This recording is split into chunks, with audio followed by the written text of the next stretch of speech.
Hello everyone, কেমন আছো সবাই? আজকে ছিল আমাদের কামান, আর তার জন্য সকাল থেকে আমাদের অনেক কাজকর্ম ছিল।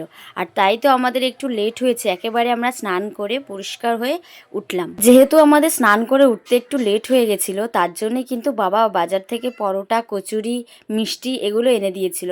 আর তার জন্যই সকালবেলা ব্রেকফাস্ট এটা দিয়েই করেছিলাম। তখন সকাল বাজে 11টা 10 মতন। আর তারপরে একটু রেস্ট নিয়ে মা দুপুরে রান্না গোছানো শুরু করে দিয়েছে। আর তার জন্যই মা আমাকে বলছিল এই শাকগুলো একটু ছাড়িয়ে দেওয়ার জন্য। তার জন্যই আমি এটা দিয়ে কাটছিলাম। আজকে কতদিন পর সে আমাদের বাড়িতে আবার আগের মতন রান্না হবে। না না, আজকে আশমুক্তি না, আজকে হচ্ছে নিরামিষ রান্না হবে।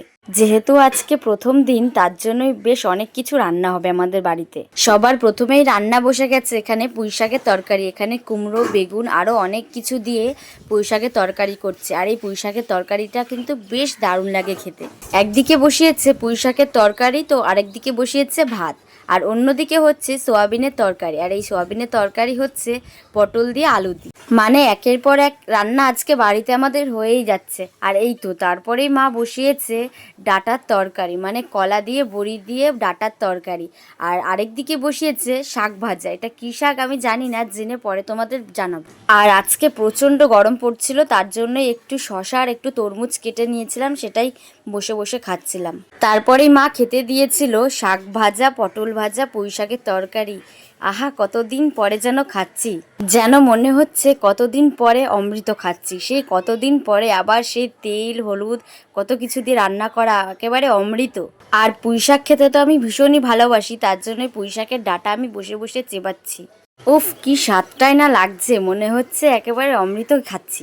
চলো চলো, তারপরে দেখি কি মেনু আছে। তারপরের মেনু হচ্ছে সোয়াবিনের তরকারি পটল দিয়ে আলু দিয়ে। উফ, গরমের মধ্যে যে খাচ্ছি, খুব স্বাদ। আর আমার মতো তোমরাও কি এরকম সোয়াবিন খেতে খুব ভালোবাসো? তাহলে কিন্তু আমাকে কমেন্ট করে জানাবে। আর তারপরেই ছিল আমার প্রিয় একটা তরকারি, কাঁচকলা দিয়ে ডাঁটা দিয়ে বড়ি দিয়ে আলু দিয়ে তরকারি। আর এই কাঁচকলার তরকারি খেতে কিন্তু আমি ভীষণ ভালোবাসি। আর আমার মতন কাঁচকলা কার কার প্রিয়? আমি কিন্তু ছোটোর থেকেই কাঁচকলা খেতে খুব ভালোবাসি। আর তারপরেই তো খেয়ে টেয়ে রেস্ট নিয়ে একেবারে সন্ধ্যাবেলায় রেডি হয়ে বেরিয়ে পড়েছিলাম বাজারে। কিছু টুকিটাকি জিনিসপত্র কেনার ছিল, আর গিয়েছিলাম জামা কাপড় কিনতে। আর সেখান থেকে কেনাকাটা করে এসেছিলাম কিছু ঘরের জিনিসপত্র কিনতে। নতুন বছর, পুজো পার্বণ সমস্ত কিছু চলে যাবে, কিন্তু আমাদের কেনাকাটা আর শেষ হবে না।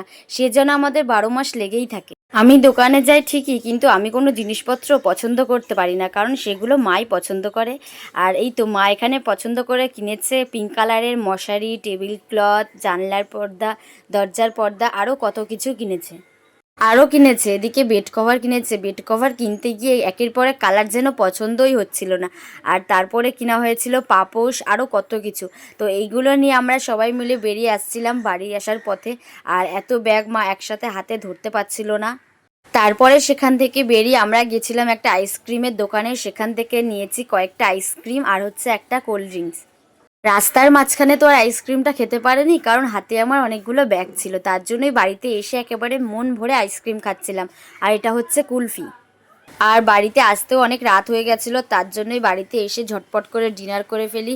এখানে খেয়েছিলাম গরম দুধ দিয়ে রুটি, আর গরম দুধ ছিল, তার জন্য কয়েকটা ড্রাই ফ্রুটস মিশিয়েছিলাম এর সাথে।